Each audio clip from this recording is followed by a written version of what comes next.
I hit the software, but I didn't see us go live. So Eric and I are here. Actually, now we're live. Okay, now we're officially live. Or maybe we were before. I'm not sure. Eric, can you hear me okay? I can hear you fine. Yeah, Okay. you just went live I on did. YouTube. Okay. Is Okay, that where we're live? YouTube? Dang. I technically, thought we were live on NBC Nightly News. No? no, you've had me flashbacks. I know it's been traumatic, but hold the flashbacks. You're all right. You're all right. Ah, So we'll start off with the important things. I am What are we so drinking? tired. So I am drinking Spindrift sparkling water because I am extremely tired, and yesterday had the worst headache from crying over my dog. And so I may have a beer later or something, but I didn't drink anything yesterday. I've been kind of laying away from the alcohol just because I'm really dehydrated, and I'm also a lightweight. So, and I think the crying and just the stress and everything, it's been exhausting. So how about you? What are you drinking? So one of us is healthy. I'm drinking Smart Mouth, which matches my personality. Again, we're looking for a sponsor, guys. Get a microbrew in here. We'll definitely check it out. New IPA. But most importantly, and everybody, please go ahead and comment in the chat. We may be slack in getting to talking about everybody's brew, but I want to know in the background. But okay, a week ago today, we were talking about a bruise on a leg due Mm-hmm. to a baby carriage. That's what we thought. Seems like a lot has happened in this week. Talk to us. So, right. We had taken Choca in for what the vet told us was a hematoma on the back of her leg. And I had remembered that I had hit her with the baby stroller on accident, of course. She had walked in front of us. And it did seem a little odd because I wasn't really going fast at all. We had basically just come from a stop. So, but she's old and she's got knee implants. And I figured, I guess, I don't know. I was kind of sorry my life. So, a couple days later, I had actually been. They sent us home with Rimadyl, and which is an NSAID, and antibiotics. And actually, I didn't wasn't even concerned about the Rimadyl because I didn't know much about it. It was just what I thought was an anti-inflammatory that they were giving us. But I was wanting to know about the antibiotics because they didn't think she had an infection. And she had just been in a couple months ago to have a skin tag removed, and she was on antibiotics. And so I wanted to double check with we work with a natural vet in Seattle back when we lived there, and I wanted to make sure that she didn't think we were over medicating with antibiotics. Because she's an older dog, and and antibiotics have an effect on their microbiome, and so you don't want to just give them if there's not a concern of infection. So I was waiting on that, and so I waited a couple days, and I had forgotten about this pain med that they had given us, so I didn't give her that either. Well, a couple days in, I still hadn't heard from the natural vet, and I thought, I don't want her, last thing I want is her to get a really bad infection, and then I'm the one who killed her. So, because I also thought I'd run into her with the baby stroller too, so I'd be double bad mom. So I gave her both, and within 12 hours, she just started to significantly decline. And this hard mass at the top of her back leg now had turned into her entire leg was swelling up, and she was starting to have bleeding into her abdomen. And then that turned into bleeding closer up to her rib cage. You could see it pooling up closer to closer to the front of her body. And then her other leg, by Sunday morning, her other leg was then starting to swell. And Oh wow. I kept saying to the vets, different ones, I noticed this immediately when I started giving her this mixture of antibiotics and Rimadyl. And I didn't actually worry about the antibiotics at that point. I was kind of wondering about the other drug, or maybe it was the combination. I don't know. But even though they were telling me it was a total coincidence, in my gut, I kind of was thinking, she did have this one problem, and she probably still has whatever that problem was. But this other thing seemed to be dramatically worse, and not just this thing we had brought her in for. So I just ceased and desisted the medication myself on Sunday night because she was so bad off. And then Monday morning, she woke up and was starting to have neurological problems. And Like she was like running into, which is bumping into a wall, not being able to judge depth very well. And so then we thought, well, maybe she's lost so much blood that she needs to go to, Lynn just brought me a beer. All right. Okay. But I don't know if I'm gonna drink that, but thank you, honey.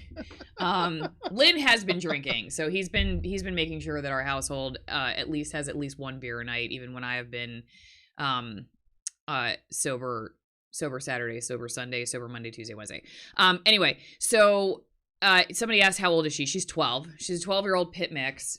And anyway, so I stopped it, and by Monday she had gone to the emergency vet on Sunday. And they still couldn't find anything wrong with her. They did a basic ultrasound. They couldn't find out. They, at this point, the swelling was so bad in her leg that it's very hard to see anything. Anyway, they did an ultrasound in her abdomen. They saw a little bit of a mass on her spleen, but I've been told from people that that's kind of common actually, and it doesn't necessarily signify anything. They just didn't find, like, she wasn't like riddled with cancer. They didn't find any obvious signs that she had cancer. Then it sent us home with, no meds. But one veterinarian that I used to work with, who was a wildlife veterinarian, he started out in small animals, but then he actually moved on to marine mammals and worked with the killer whales at SeaWorld, which is part of the reason why I connected with him, because the killer whales that they are descendants from were from Puget Sound. They were rounded up in Puget Sound. People may remember it was kind of a horrible thing, but back when people thought that was, that was actually quite, common, or it was, I don't want to say it was common, but it wasn't looked at the same way we look at it now. Like you're just taking a wild animal and putting it in a zoo, and that's kind of what people, it was, let's put it this way, it was nowhere near as controversial as something like that would be now. But still there was, there were people that were critics of it. That said, now their offspring are in SeaWorld, and so they're veterinarians that care for them. And it is kind of a controversial job. There's some people who are very black and white about the issue. This guy is a really smart veterinarian and a very nice guy, and wanted to do his best for these animals. And also because I think he worked in kind of an unorthodox position. And sometimes I think when you're a veterinarian that also does a job that maybe sometimes is unpopular, you aren't as tied to conventional ways of practicing. Anyway, he suggested getting this Chinese herb called Yunnan Baiyao, and I'm not sure that anyone's heard of that before, but if you own a pet, I highly recommend having some of this on hand. I didn't know that it's actually it's commonly used on animals for bleeding, internal bleeding, or if like even people will use it if they cut their finger on something. And apparently like the Chinese army, I've heard that people carry it with them into battle. That's what, as I've been reading up on ancient Chinese medicine. Yeah. And so it actually is commonly used in emergency veterinary practice. I thought it was just something. So I was like traveling all over, because he suggested, he was like, you should get this herb. So I was driving all over our area trying to find it, but it was a Sunday at this point, and so a lot of places were closed. And I was just, God, I need this. I go to every Asian grocery store I could find in our area, and nobody knew. Like the grocery store didn't have it. The acupuncturists were closed for the day. So I, called a buddy in Seattle, and I was like, I need you to overnight me some of this stuff, because he does Chinese medicine. And lo and behold, I didn't even realize the emergency clinic actually had it on hand. So the next day, when she was even worse, and I told you she woke up and she was kind of like bumping into stuff, and we're like, okay, she might have lost so much blood, we need to now take her back to the emergency room. Sure. I told them, hey, you may think I'm crazy, but I'm going to go as soon as it's 8 a.m. and these places are open, I'm going to go find this Chinese herb, and I want you to give it to her.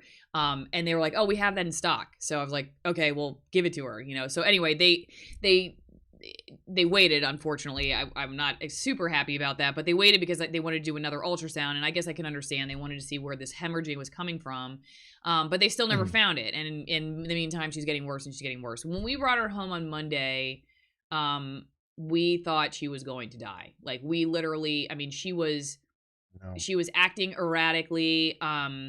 She was breathing like she had fluid in her lungs. Like we were making end of life plans for her, because we just didn't think she was going to make it. And we couldn't handle a dog who was like, we didn't want her to suffer. We always said, like, we're not going to put her down unless we feel like she's suffering. If she's sleeping and eating and drinking and going out to the bathroom, and she just hangs out on the couch, then that's okay. That's basically what she does anyway, you know. Other than It's a hard decision to make at that point. It's like, is this suffering or is it something right. she's getting Yeah, over? and that was Yeah, the I hard mean, you part. We can't just just didn't know what it was. yeah. So if we had gone to the vet, and to this day we still do not know what exactly is going on with her. But if we had like an ultrasound which said she's got tons of tumors, and you know, she's got like 4 days to live probably anyway, and she's just laying, you know, in her, you know, couch, and she can't get up to go to the bathroom, she's not eating or drinking, like obviously that would have been I mean, it would have been a very painful decision, but it would have been a lot clearer of a decision than, we don't Sure. know if she can get through this. We don't know what this is. Is this, did she eat something poisonous? Did she get bitten by a poisonous bug? Like, we don't, you know, there's a lot of unanswered questions. I know I speculated rattlesnake. Yeah, And you told Lynn me said early. that snakes aren't out right now. Now, they did run tests on parasites like Good point. a tick-borne disease, and that came back negative. So here I am drinking the beer now. Oh, Good for you. I guess the story is a little traumatic for me. So I'm a terrible influence on you. I'm yeah, ashamed. No, not really, to say. yeah. So, and let me. Oh, hang on a second there. Wait. Oh, Lynn didn't pull up my chats. I was gonna say thank you, Scott. Scott Ward just gave gave $25. Thanks, Scott. And then somebody else gave Wow. somebody else gave five. There's a couple dollar super chat for with a YouTube video. Yeah. I don't think we can put We that up can't. right Yeah, now, though. yeah. To no spam. When this actually happened on air, I know the media was done. We can't click it in the chats, but if you put it in the comment section when the video is done, we can watch it there. Absolutely. Yeah. Yeah. So, $2,000 later, a dog that's about to die.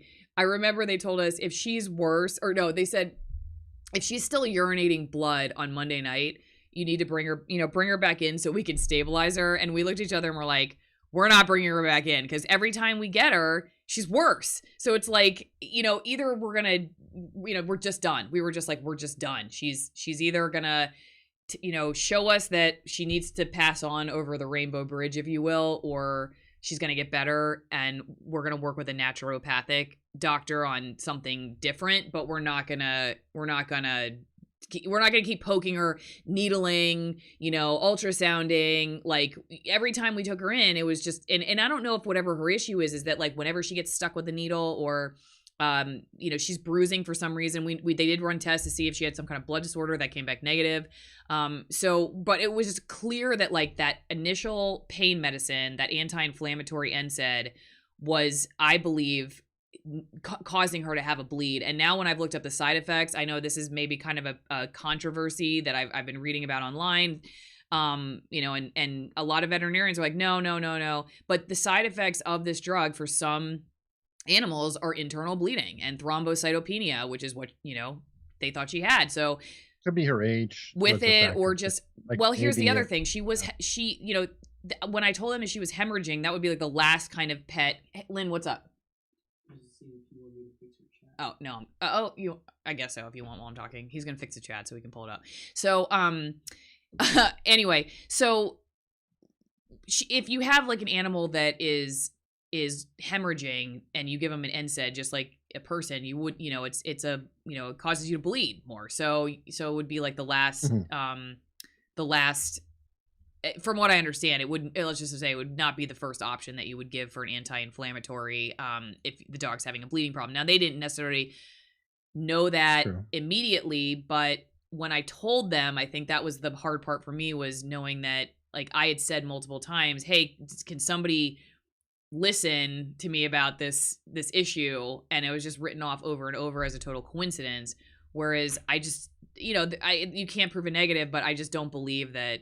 I don't believe that there was no connection between that, because when we stopped it, we started seeing, you know, her stop declining. Now, she was also given, a day later, she was also given prednisone, which is a steroid. And I found the Chinese herb, and we found the Chinese herb, which does, you know, which is the thing that stops internal bleeding, allegedly, which, you know, has apparently been used for a long time, and vets do use it.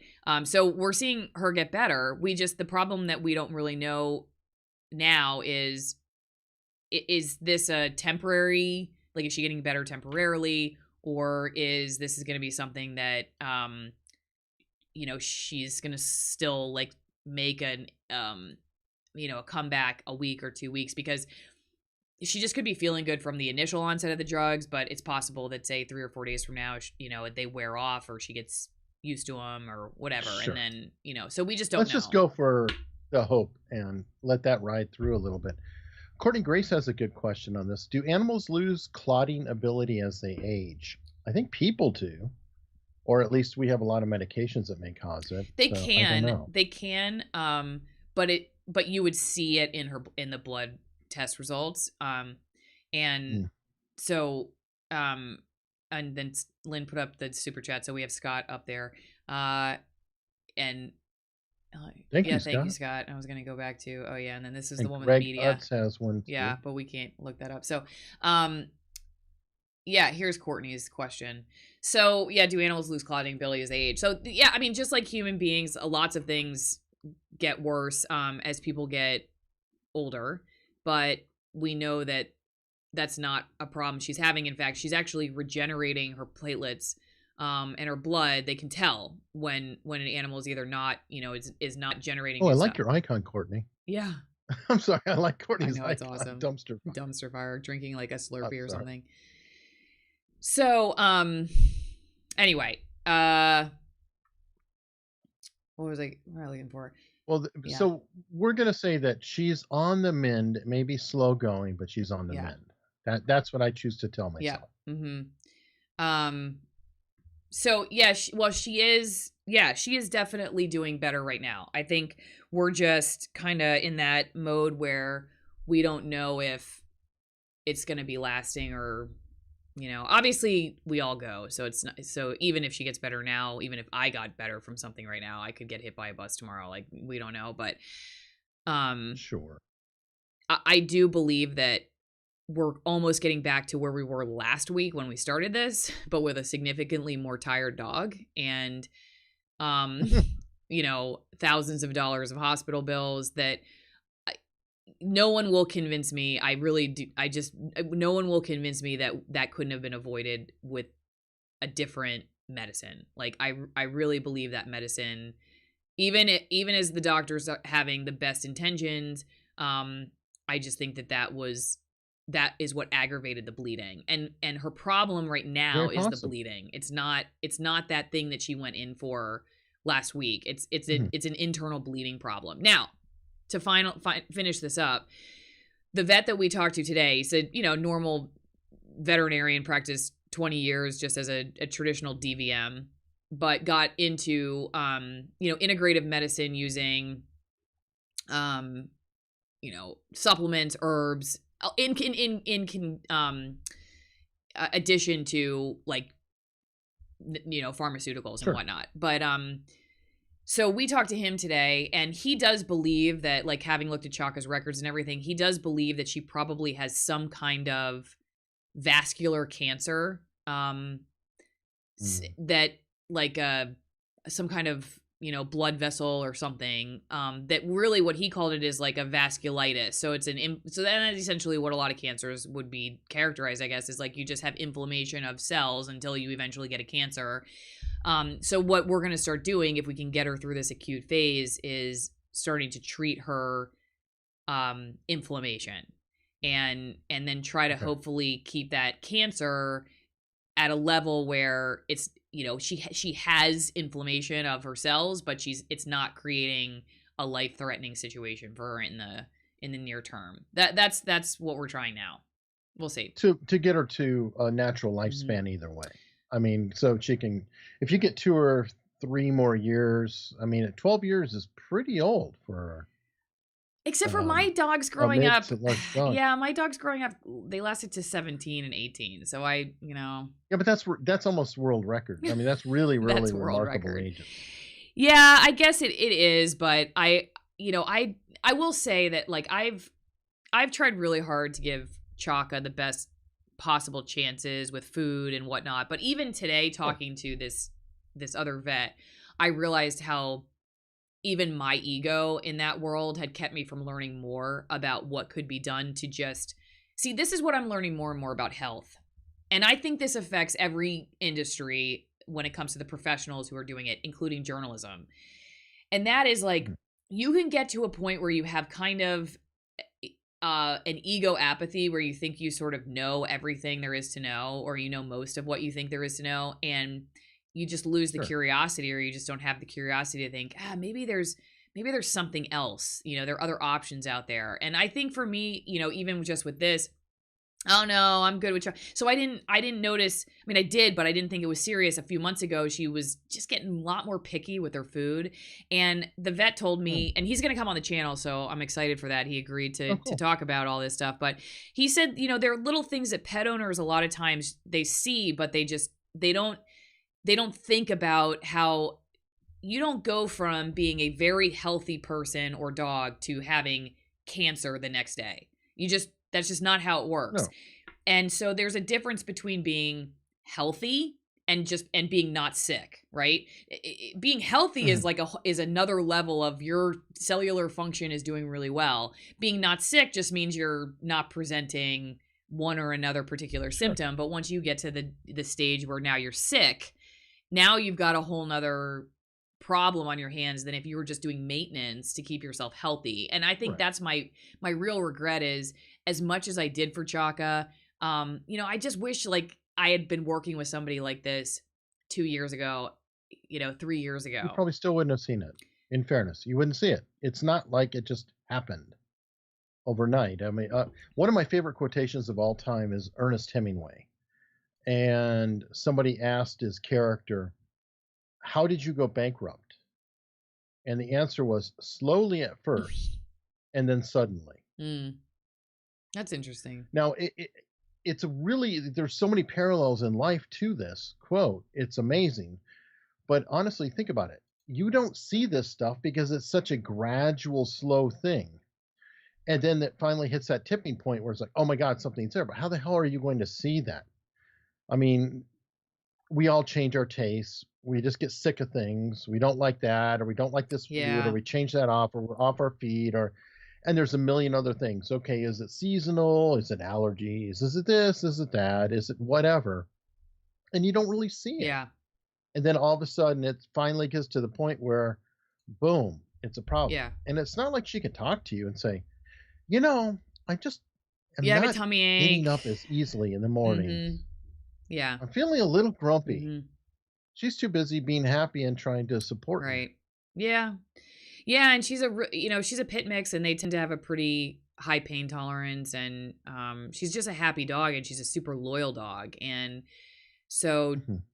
we just she's just not the kind of dog that really complains a whole lot about and she is getting older, so what is just somebody slowing down versus what's Sure. sick. And yeah, I'll tell you, I'm planning to do like a separate video that's just a little shorter about like lessons I've learned. But one of the big things that I've taken away from this last week is just to slow down in so many different ways.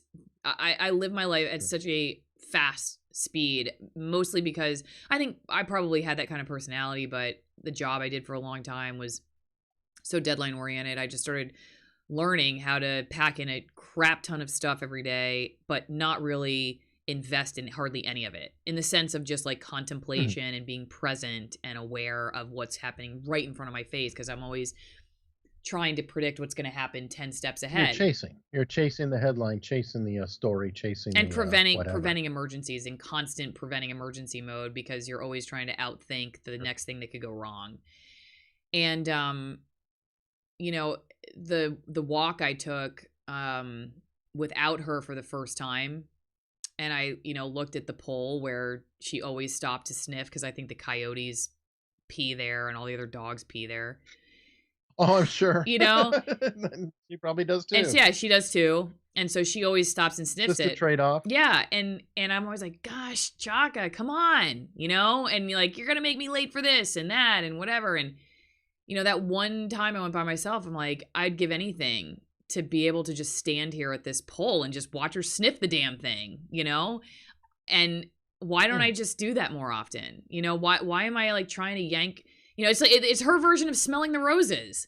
Why don't I just let her smell the roses and just enjoy her smelling the roses a little bit more often? And so I've been just trying to like practice a little bit more contemplative awareness about what's right in front of me, and not get too far down the what if path of the future, or busying myself with distractions, because I just feel like life happens right now. We're not promised the future, and the past is over, and the only thing we can really know for sure is what's happening right in front of us now. It doesn't mean you can't, you don't have a 401k or whatever, or try to plan for, retiring. Like, don't be, I do that kind of stuff, but I've spent a lot of my life like worrying about the future stuff. The other thing was I cried a lot while she was fine. Okay. I mean, she'd had that bump, but she was still like cognitively aware. She could go on walks, she could, this is at the beginning. And I would spend so much time just crying and worrying and researching, could it be this and could it be that, that while she was still able to be around and aware and walking and stuff, I didn't enjoy her. And Lynn kept saying, there will be a time to cry, but it's not yet. And he was totally right. I was wasting my time while this dog that I love so much was, hey, I'm here, you can still pet me. And not that I can't do that now, but she's definitely not totally there right now, not in the same way. And she can't go on walks or anything right now. So just a reminder to everybody that death really does put this kind of stuff in perspective, and all the things that not all, but a lot of the things that I spent my time paying attention to were not important when that day came. They were like, it was like, this is all ego. All these things that I worried about, even stuff on YouTube.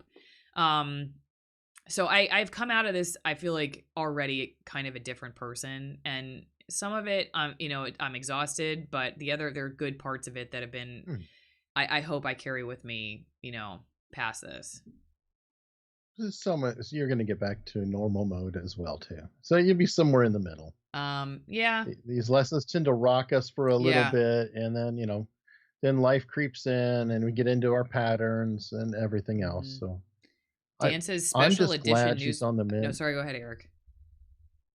No, go ahead. I was going to say, is this a special edition? Yeah, news news with booze. Yeah, the saga. Yeah. Go ahead. Sorry, you're saying you're glad she's on the mend. No, I think that's a perfect wrap up. I mean, I know that you're going to get back into worrying about the little things pretty soon, and that's just being healthy.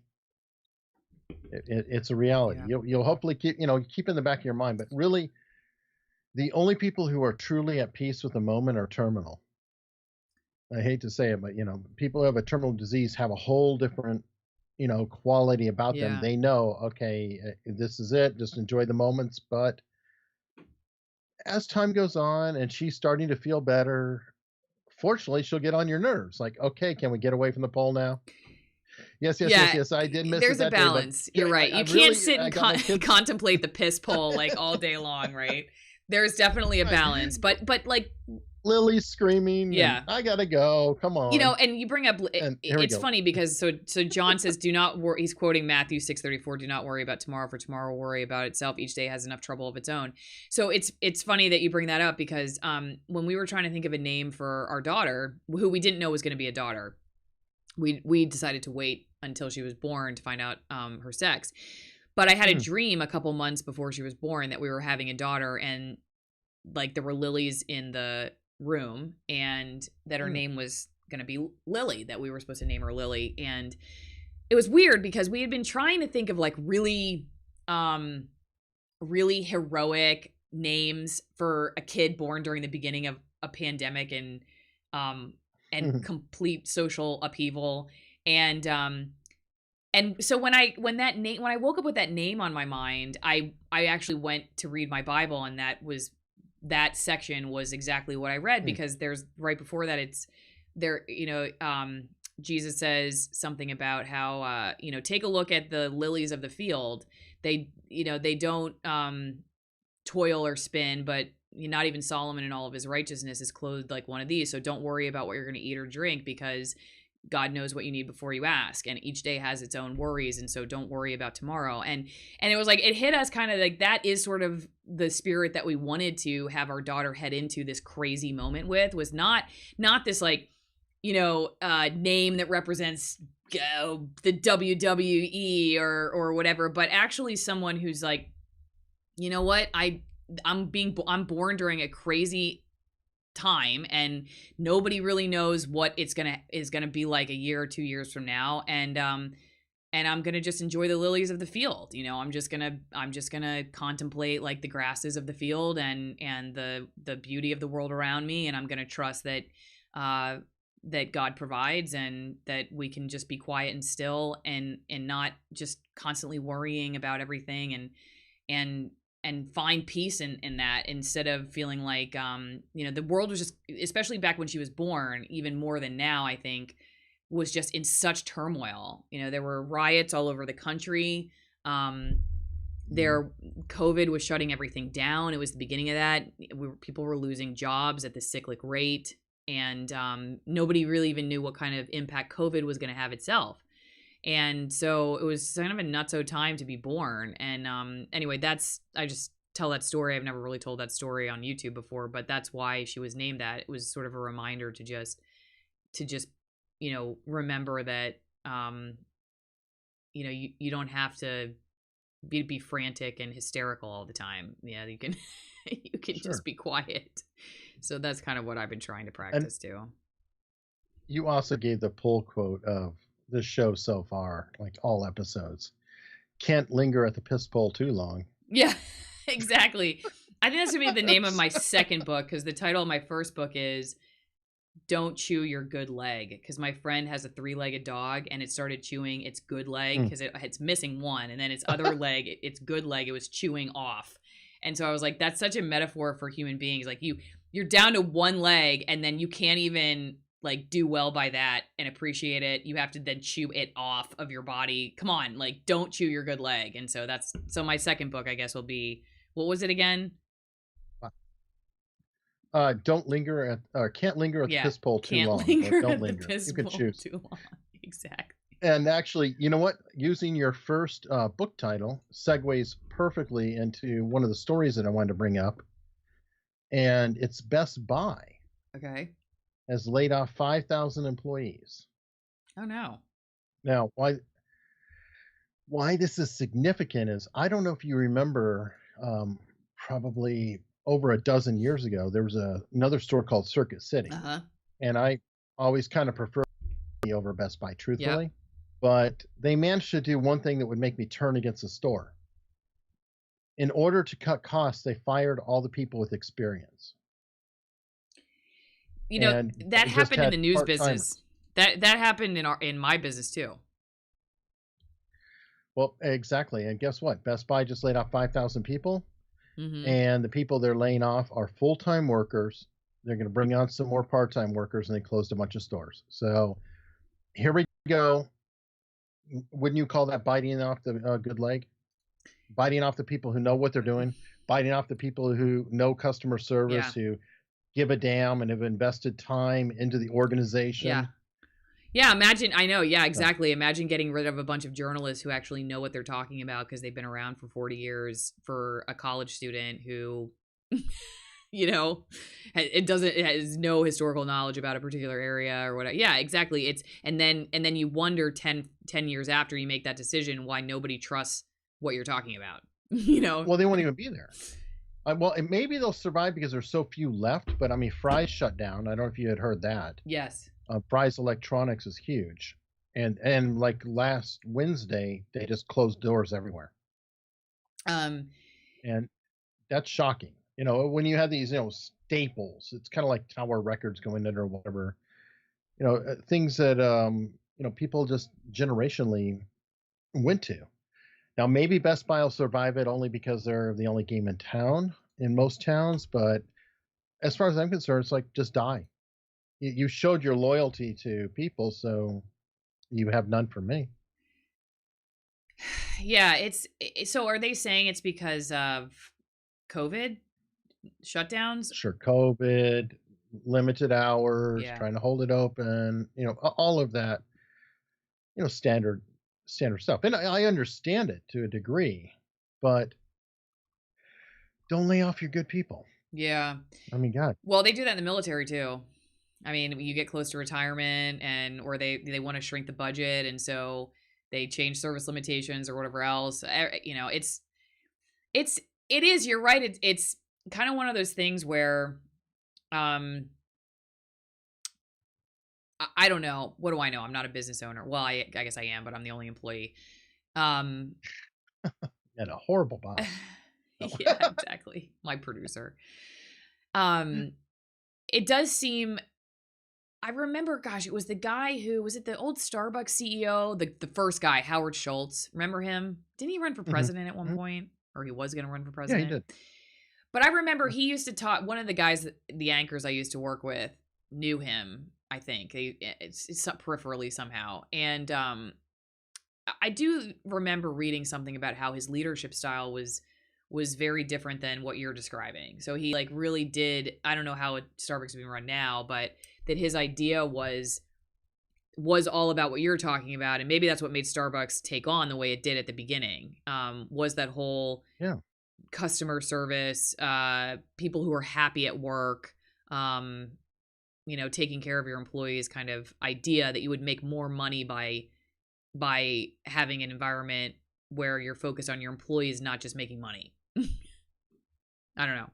Well, and that's part of the problem with stock market and things is and a lot of this can be blamed on Jack Welch of GE, but I believe it was he who came up with the thing that your duty is to your shareholders and not your people. And I think as soon as that turned, then it means that their customer is no longer the person walking in the door, and it's no longer their employees. They're beholden to a shareholder. And everything is about that short-term gain. Are we going to make our numbers this quarter? Mhm. Are we going to grow over next quarter? Right. Whereas a private business, and most of the businesses that have lasted have been privately owned, well, they're all about, okay, can my grandkids go to college off of what we're doing here? Mhm. Or can my workers' grandkids go to college off of what we're doing here? And so everything has a really long-term perspective. Mhm. And they say, okay, well, we're going to just break even this year because we invested in new facilities and things like that. And hopefully we're going to make more money over the next couple of years and you get it back and forth versus what is the quickest way to turn a buck on a quarter? And that's layoffs. Yeah. Labor's your biggest Yeah. cost. So if you dump some people, all of a sudden, you're a savior. And then guess what? You go ahead as a CEO, you say, boom, boom, boom, you make all these quarters, then you duck out with your, golden parachute. And then there's a next CEO who has to come in and pick it up, but you don't really care. Mhm. Mhm. You suck it dry. Yeah, I remember when they did the retirement buyouts at my last station, and we must have lost, gosh, I don't know. I want to say like dozens of people, and but they were, I would say, some of those employees made 3 times as much as what I made, but others didn't. Right. Some made less. But I think so. Somebody brought up that it's the benefits that they're probably right. Like you were saying, they're bringing on That's part-time true. employees, so it's not even just the salary; it's the benefits that they're getting rid of. That's one of the reasons why I'm not against freelancing. In fact, obviously, I have a business where I guess I would be considered. I'm not sure I'm a freelancer, but I take contractual jobs, and You're a yeah, contractor exactly. of a sort. And I wish that healthcare was not related to work in this country. I really do, because it makes Do you know how that happened? how? And we'll Tell segue if me. No, you go don't. ahead. I apologize. It was either World War One or World War Two. I think it was World War Two, but we had rationing going Uh-huh. on and things like that. And in order to control the marketplace, they froze wages. And they essentially said, no, you can't be offering people more pay, things like that. And what happened was companies would say, I, we need help, we need people. So they offered health insurance and benefits to give them an edge and pull them from other companies. And at that point, health insurance got wedded to corporations. I did not know that piece of history.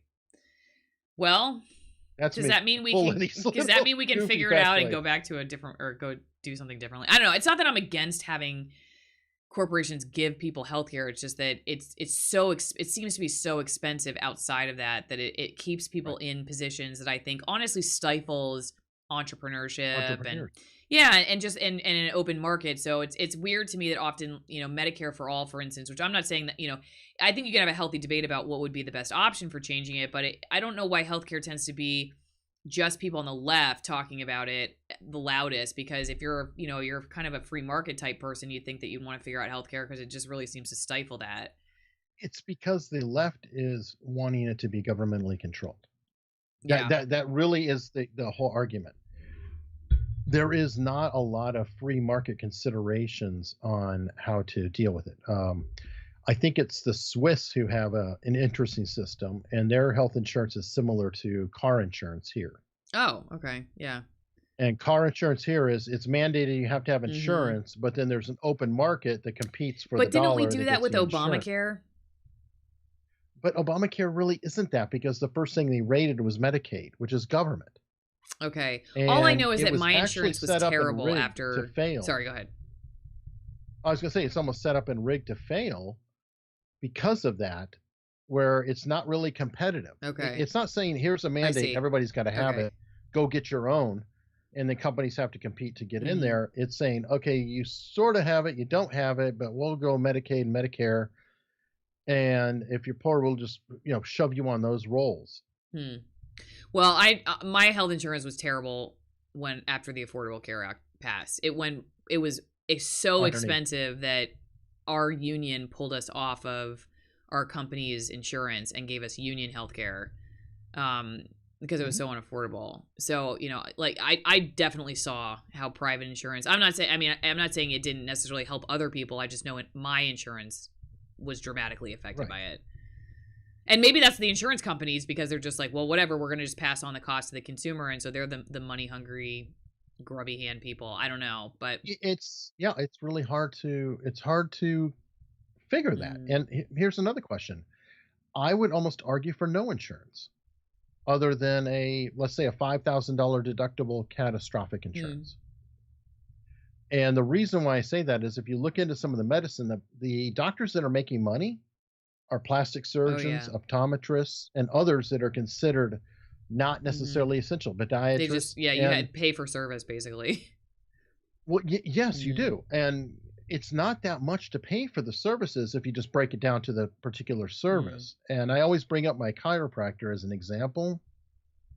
I used to go to the chiropractor, and they would pay, you could pay out of pocket or your insurance would pay, right? If it was for my insurance, it was like $120 a visit. When I paid out of pocket, it was like $45. Yeah, Lynn has told me this because after he got out of the military, he had the same problem. Well, and so go figure. Yeah. So it's that cheap if you're paying out of pocket. So what I'm saying is that how about we have an insurance that says, okay, if your bills are like above $5,000, which now that's getting into a very real condition, the insurance kicks in. But the rates are going to be so far down because so few people are going to hit that threshold that it's going to make a difference. And then it'll be more affordable. And by affordable, I'm obviously worried about the poor. I'm worried about people who can't afford it. But then doctors can donate their time. They're only donating, a fraction of the cost versus what they have to do with the insurance companies. Whereas right now they have to report X number of patients an hour. They've got to shove people through and everything else. So that kind of is my weird answer. Yeah, and actually kind of, back to our original topic, talking about my dog and everything, I think that affects, say, the veterinary world too, because there's a certain amount of overhead and getting people through the door, and that makes you less able to pay attention. And my dad's buddy, when we were growing up, I remember him showing up in his VW with his surfboard on the top. He had just left Pennsylvania and he was driving out to the West Coast and moving to Hawaii, and I didn't really know much about this guy. His name's Art Brownstein. You can look him up online. He's a world-renowned orthopedic surgeon. well, basically what happened was he quit because he was like, I'm not practicing where I can spend less than an hour with my patients. And his office manager was like, well, we're not gonna be able to stay open. And he's like, fine.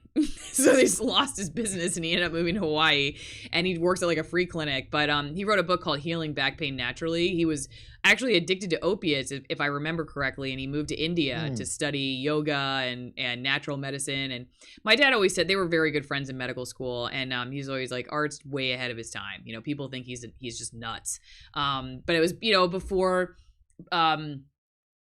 What's the fine line between genius and yeah, crazy? exactly. Very yeah, right. Well, just put it this way: he would have violated community guidelines on YouTube if he had a YouTube channel back then. So, anyway, but he has, you know, a garden now in Kauai, and I think he's at not a free. I don't know if it's a totally free clinic, but I think he runs a clinic where you know, he can practice the medicine he wants to practice, and but I remember him showing up with the surfboard on top of his VW and everything, and the only thing that my parents even told me, because I was a kid at the time, like, you know, Uncle Art, he likes to do yoga and make naan and spend an hour with his patients, and it doesn't work right now in modern medicine. So so he's gonna move to Hawaii, you know, and now people are seeking out doctors like that, but back then, you know, it was not even as accepted. Kevin, by the way, says, does that mean Lynn is an unpaid intern if you're the only employee? I guess, Eric, you see Lynn behind the scenes. He's probably an unpaid. He's probably not intern level, right? He's probably a little higher than that. I don't know. He could also be seen as you're a shareholder that's, you know, that's true, bullying you for the next quarter. We'll go with that.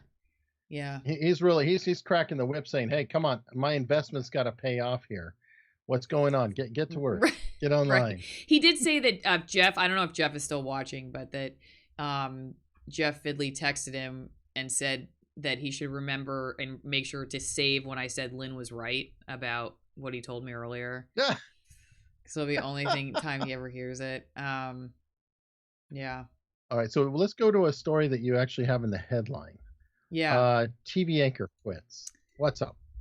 Yeah. So let me go back to the internet here and see if I can find this. A nice Rumble vid, by the way. First vid out the gate when I saw it is like 70,000 views. She's got almost 1 million views now. On Rumble? Yeah. Good yeah, Lord. So I'm going to pull it up here. One video. Actually, if I was in her shoes, I'd be like, what do I do now?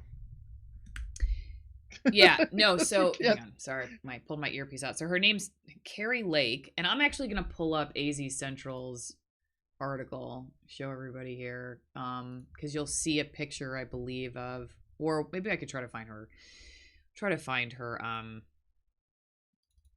video, even though we can't play it. I could have played it if I had had time to get it ready, but you know what?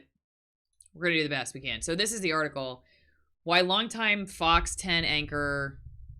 Hang on. Click out of this. Come on. Oh, they're gonna make me pay $1. I'm not doing that today. Sorry, I'll pay $1 tomorrow. Okay, here we go. Sorry, I will support local journalism, but not right now. Because I have to read. Just hit the X. You're good. Yeah, so she oh, here, you know what?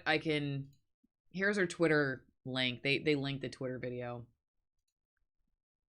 Here we go. All right. Oh, it's her Rumble. Okay, so this is it. And so she says in this that journalism has changed a lot. She doesn't like the direction it's going. I'm sure there are other journalists out there who feel the same way. And some of the stuff she said I really did agree with. She talked about how there needs to be more diversity of ideas. You know, but I don't think she used the word diversity. She uses just like a variety and more variety of ideas at every level. Scroll up on the Rumble, by the way. Okay, wow, 888,000 views. Look at the money earned on that. Yeah. Why am I not on Rumble? No. I mean, that's not that great, though. I mean, everybody's like, "Oh, go drop everything, get on Rumble." Yeah, that's good, but it's not on one video. I'm not making that much on videos. Yes, not either. Well, I'll take $1,000 on one video. Are you kidding me? Well, I'll take $1,000 on 10 videos. But anyway. Yeah, like who are you saying? Anyway, I think that number on YouTube might be higher, but it depends. I don't know. I haven't seen. Well, it probably is on YouTube. I don't know. But anyway, okay, so this is this lady. So she talked about what else did I remember her saying that that she felt like she was reading copy that she didn't believe was completely true. And that there's been more bias in the news. And when I watched it, I thought she's got to be a conservative. That was my initial thought, was this lady's got to be a conservative. You're well trained. Yeah, because just I could just hear the words, like what she said. You know, it's okay. This, and so anyway. But if you go to this article that AZ Central, they talk about how there's been a little bit leading up to this that. Okay, so she said she shared Trump's so it says Lake shared disinformation about the First Amendment. Okay, stop. Don't get demonetized. No, yeah, I know. She shared stories that YouTube and other places don't like us to talk about, and everybody knows what that is. Right, but they're yeah, exactly, but I won't say. Well, she was just, all they're saying is that she said that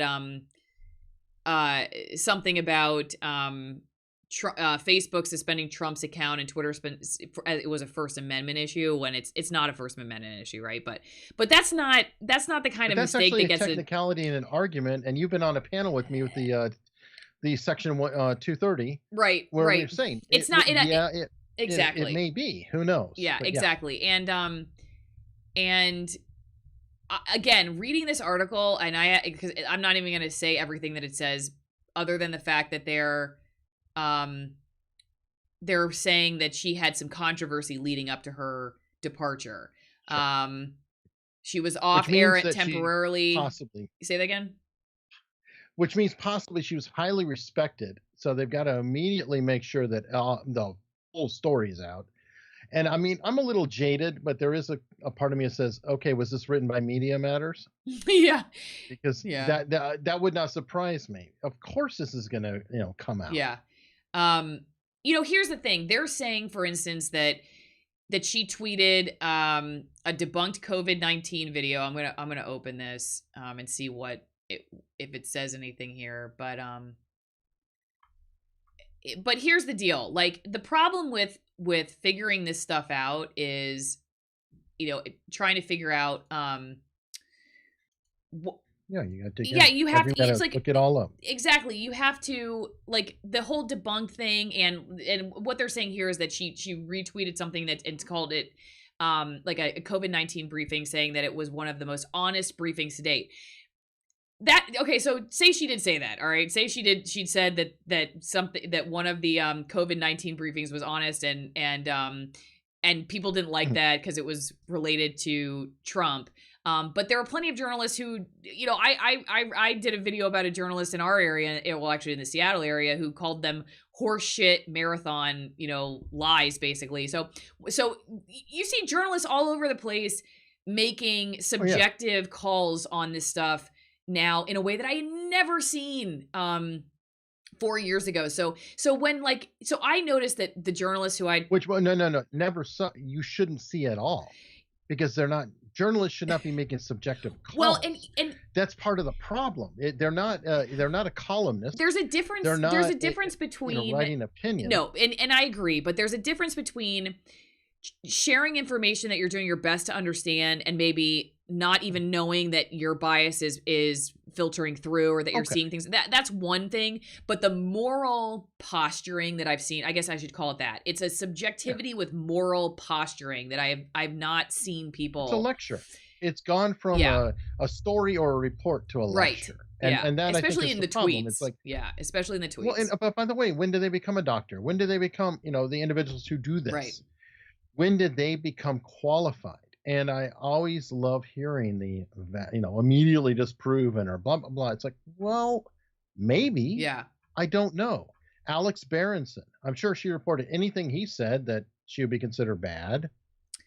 But doctors, they say different things. Right. And, look, what was it? Somebody brought up the fact that using ventilators was possibly more harmful than helpful. And there was a point of time that they would be thrown out and, of any clinic or anything else. And that has been proven because the ventilator use has gone way down over time. Mm-hmm. So that was extremely controversial to start. I think you've talked about it. And then now it's much less so, right? Well, now they're saying, let's try CPAP. Try other let's things. Try other things. Yeah. So I know we are, let's see, I'm gonna cut over to Substack. I know we're kind of running out of time, but I did want to talk about this really quickly. Oh yeah, it just rolls into that. Mm-hmm. And by the way, folks, we are going to do 30 to 40 minutes today. Yeah. How's that working out? I know. Even when I'm totally depressed, I can't keep my talks to less than an hour. So Matt Taibbi wrote this. This is how I saw this originally. And it's called In Defense of Substack. UCLA professor Sarah T. Roberts mourns the good old days of gatekeeping and credential worship. And he references these tweets of just read her tweets. Okay, I'm going to read them. So this is UCLA professor Sarah Roberts, co-leader of something called the UCLA Center for Critical Internet Inquiry. Media critics whose stated goal is strengthening democracy through culture making. And these are the tweets. Substack, which if people are not aware is a place like YouTube, but for writers, right, Eric, where you can write independently. There was a story on it, by the way. Their business model is following OnlyFans. Oh God. I'm not Somebody kidding. asked me recently if I was going to No, I'm not kidding. But... So it's like OnlyFans is individual PORN and Substack is using the same model. And whatever it works, it's a good business model, but I had to point that out. Okay, yeah, that's a nice yeah. Well, yeah, somebody asked me if I was and I go, "What's OnlyFans?" or maybe, and they're like, "Oh God, Allison." So, all right, so she writes, "Substack is a dangerous direct threat to traditional news media, but more importantly, it is a threat to journalism." Great, you say journalism needs to be disrupted, but here's the problem. Journalists make their name doing reporting. This is governed by norms and practices and by ethics, flawed and not always achieved true, but present and guiding what newsrooms do in every way? Yes. People not inside journalism or media may not know the specifics, but they often have a nebulous sense that there are norms, independence, disclosure of compromise, editorial oversight, and vetting of the reporting. That's what makes them trust enough to buy and read or watch. What is much less obvious to them is what it means when there is a reporter who makes her name in a newsroom, traditional paper or fully online outlet, and then leaves for Substack or any analog. Enter Allison Morrow. Taking that name reputation earned from work done in the context I just stated. In this way, an investigative reporter who has earned her bona fides in a newsroom and under both strict editorial and journalistic principles has just cashed out and turned herself into an opinion writer. She likes it because she's finally got her independence from an editor. Please do not write for or pay for Substack. I have to say it. I believe it's dangerous. Take heed. You read it here first. And also don't go to YouTube or anywhere else where you see a journalist who quit mainstream media and now went independent. I mean, I feel like she's talking directly to me. Stop it. They're taking my money. Stop it. Stop it. Okay. I say that I'm a hack. She's a hackety hack, okay? She's completely full of bleep. Right from the jump, every part of this is ridiculous. It's kind of like let's use Lynn as an example. Lynn, he was a Marine and everything else. I would call the state of journalism right now where there was an honorable organization called the U.S. Marines. And people like Lynn, they got trained, they went up through the ranks, they did different things, and they learned stuff. And then they got taken over by a bunch of hacks who said, we're no longer going to be the Marines. We're going to be the Silly Brigade. And they go forth and all these, hundreds of years of training, all these traditions, they said, we don't like that because it makes some people feel bad. So we're no longer going to do that. And we're just going to throw Nerf footballs all day long. And so the Lins, who are, kind of hardcore, they've actually seen actions, they've done whatever, they leave this organization. They say, okay, well, you know what? We were trained to fight. We're trained to protect people. We're going to be hired out as bodyguards, mercenaries, and work for other organizations. And then you have the original organization saying, well, wait a minute.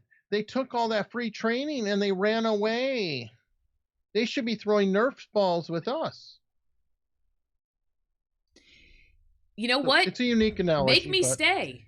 That the way I looked at it was make me stay. Make me stay. Make it worth my energy and time and intelligence to stay.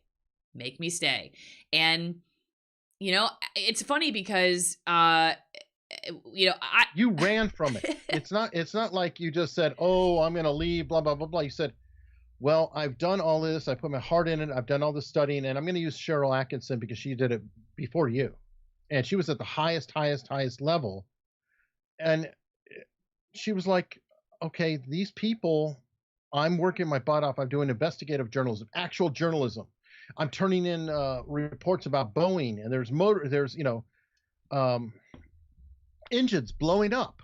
There was actual problems in the flight lines. I've got witnesses. I've got people in the factories."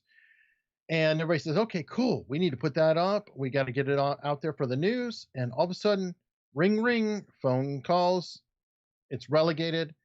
The stories get spiked, or they get just riddled with holes and then eventually taken out. She says, "Okay, well, nobody's listening to me anymore." And I kind of feel like you may not be I don't know if you're in the same situation or not, but almost any journalism with integrity almost has to go outside of the organization in order to do anything. And I understand there's honest journalism or journalists within, but God help them. Because how are they going to produce anything unless it's like, something like tech?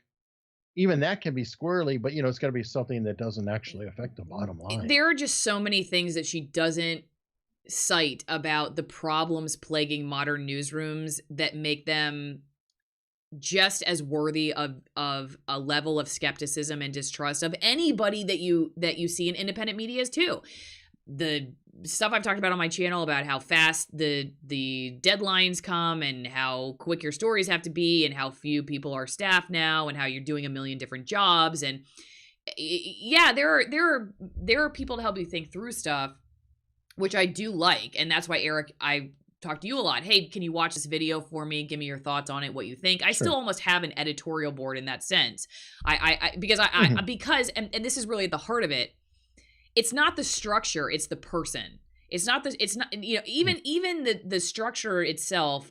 And I guess maybe I shouldn't make it an if and or, but it's like, just because you could have the best newsroom in the entire world, but if you have a journalist whose heart is not in the right place and isn't a critical thinker and isn't curious about things and is a big ego, you could have the best editorial board on the face of the earth, and you're still going to get subpar journalism from that person.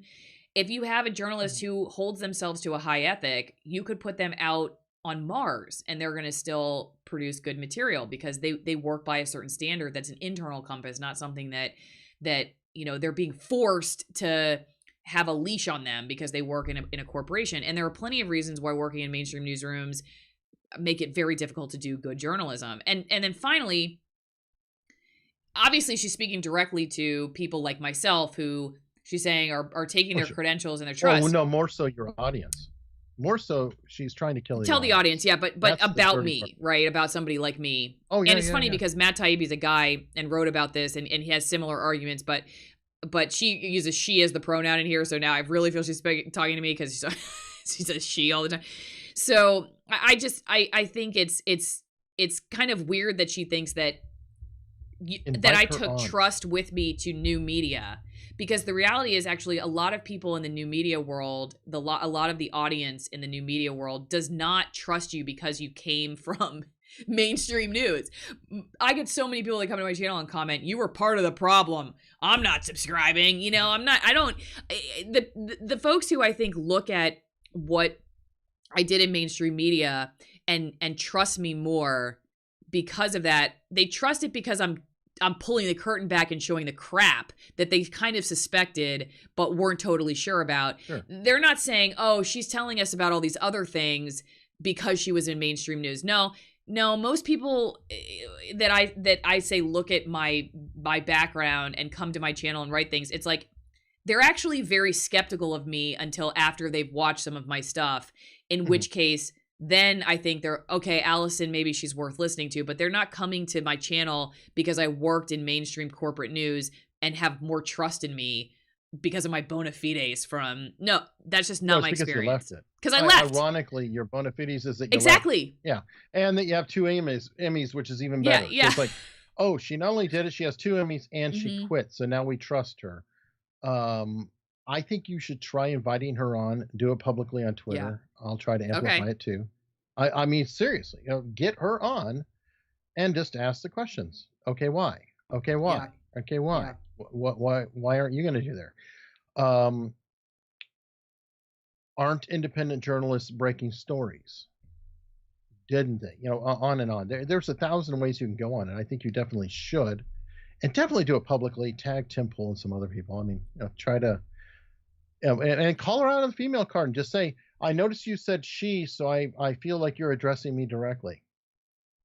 That would be really good. Level. Yeah, that would be good. I feel like she might go for it, but she was willing to put herself out on Twitter. So maybe if she was willing to go public with this sentiment, maybe she will go on YouTube. But you're right. Maybe I should just tweet and say, hey, I got your message. Maybe you didn't want to mention my name directly. But thanks for the shout out, and come on the channel and talk to me about my bona fides. And I finally got my independence from an editor. That's it says she likes it because she finally got her independence from an editor. No, definitely, and say that, and just and help guide me to. It sounds like an editor is a babysitter. Like you're a total moron unless you have an editor who's just, like a shot caller, just slaps you, you wrote that wrong. It just makes me wonder what she knows about the editorial process. So I do have some questions for her about how long did she ever work in that field. I'm guessing she probably maybe did, but I wonder for how long and where, because that it's just such a misread of, I'm not in any way, there's a ton of risk. There's a ton of risk going independent, and it's much more comfortable to stay behind the brand, okay? To stay behind the editor and the brand. That's actually easy. You have lawyers, for God's sake. Exactly. You have lawyers. If you screw up, you've got a whole legal department. Right. And okay, the worst that'll happen is you'll get fired.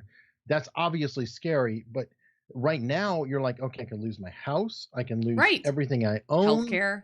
So there's the whole nother level of bravery to be out there completely twisting in the wind. So, you're totally exposed. Yeah, you're totally exposed in this world, and it's there is to in the mainstream news is the gray suit,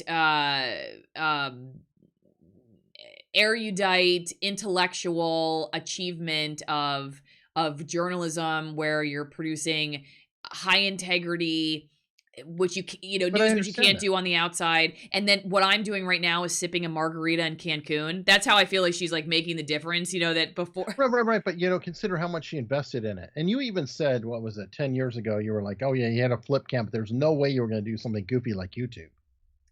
So, this paradigm has been shifting over time. Maybe she's just behind the times. And well, I think many, many people are, even big time YouTubers. How many YouTubers do you see that are just like, ooh, I got offered, a lot of institutional history that is behind it. Now, I'm not going to lie. I mean, if New York Times wanted to write a feature on me, I would be the first one to say, hey, I got a feature in the New York Times. And then next day I'll probably bitch about the New York Times, but I'll still be bragging that I got featured in the New York Times. I mean, there is a long legacy, and I think we have to acknowledge it is there. You can't just overnight say, oh, you know what, they don't matter. Well, of course they matter. Of course they're there. And one last thing I want to say too is she, in the second to last tweet, she writes that you're under both strict editorial and journalistic principles, okay? Yes, you're under strict guidelines. I would say guidelines. There's no principle Well, there, and that's the problem. perhaps I'm sure my former peers would disagree, but I'm going to say this: they're Once determined by the subjective human just as much as they're determined by a subjective human on these new media sites. And I've had plenty of experiences with managers who felt like certain voices were so out there that they shouldn't be allowed on the news. And honestly, I really felt like, as a logical person who has researched those particular topics, that was a bias of my manager, not actually true to form from what I had found as the reporter. So sometimes your managers don't even let you talk about important topics.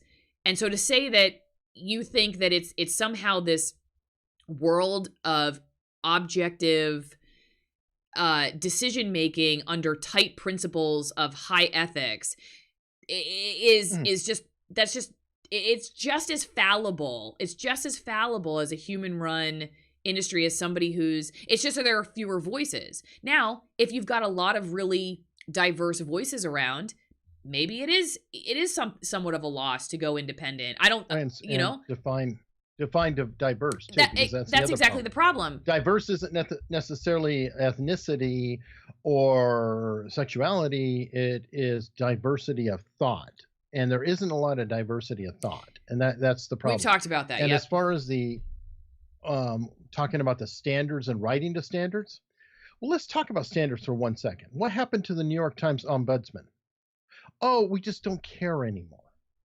So even that, and I hate to say, Trump brought a lot of that out, but it was like, as soon as Trump got in, it was like, well, now we don't have to practice these standards because he's, quote, so bad, so horrible, that we can write whatever we want. Well, and it wasn't just a we can, it's we have to. We have to write whatever Yes. Specifically to deal with this danger that he was presenting. That was something that was not a secret. Yeah, they're not journalists, they're activists. And so that's why I guess I think it's very naive and makes me wonder, A, how much time she spent in these newsrooms she's talking about, and B, maybe she did spend some time in them. I know journalists who are still in the industry who probably would agree with her, but I think they have a very myopic view of how the newsroom works, and it's probably because their viewpoint aligns with the majoritarian perspective. There you go. If you agree with everything that's being said in the newsroom, then obviously they're preaching truth to power, because you believe everything that's here. All your people, I think I said it on an earlier episode with this. I don't remember. I think it was Reagan, and I don't know, Peggy Noonan or whoever it was, but they said, I don't know how he got elected. Nobody I know voted for him. Wait. And there you go. You need to say that again. Say that one more time, because I missed it. During Reagan, and actually, Amina, it might have been somebody was asking about whether I like Spider-Man or Superman. Pauline Kael. I think it's Pauline Kael. Wasn't the famous critic Pauline Kael? My brain is frying right now, but saying, I don't know how he got elected. Nobody I know voted for him, and that was Reagan. Well, obviously he got elected. He got elected by good numbers. Exactly. If everybody in your bubble, well, then there you go. Yeah, that's exactly what happened too. I feel like in this last presidency, not Biden but Trump. But Kevin asked, and maybe you like to answer this question. Oh, this is I was wrong. Hang on. Here we go. The new question: which fiction editor would you prefer, Spider-Man or Superman? Fiction editor. Yeah, it says Mr. J. Jonah Jameson, Spider-Man, or Mr. J. White, Jonah Jameson. Superman. I don't. I only know about J. Jonah Jameson, and I don't think he's that far off from what I see as editors now, in terms of he had a mission. He hated Spider-Man, and he wanted nothing but propaganda against him. I don't really know Mr. White from Superman very well. I'm not really big on comic books, and what little I did read were Spider-Man, so it's a hard call. That's okay. So I'll say Jameson just because I know who he is. The evil, Yes, I don't know. That's awesome. Booger 414. Wow, you have twice as many Emmys as Andrew Cuomo. I never knew that. Yeah, he's got. Somebody said Nick Rekieta.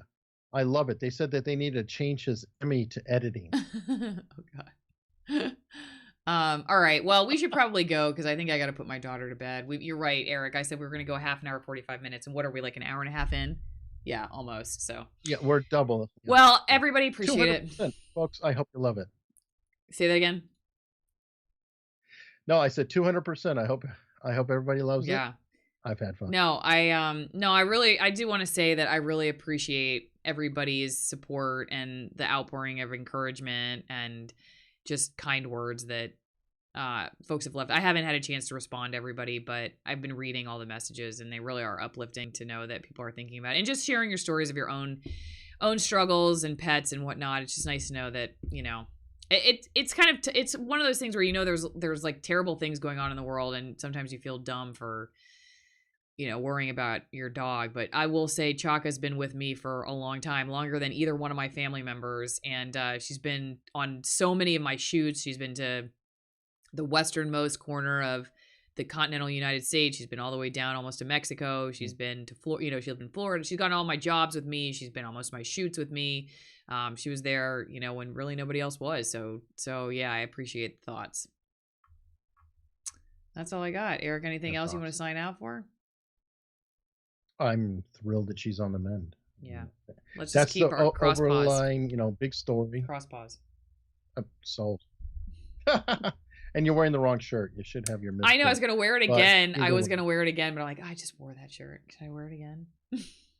I guess I should. You know, you can wash it in the week in between. I know I should have. All right. How about this? Next video, I will wear my misfit shirt. So everybody keep an eye. And then, yeah, Kevin says. Yeah, as a victory.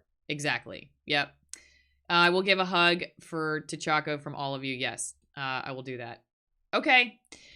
All right. Well, bye, everybody. We appreciate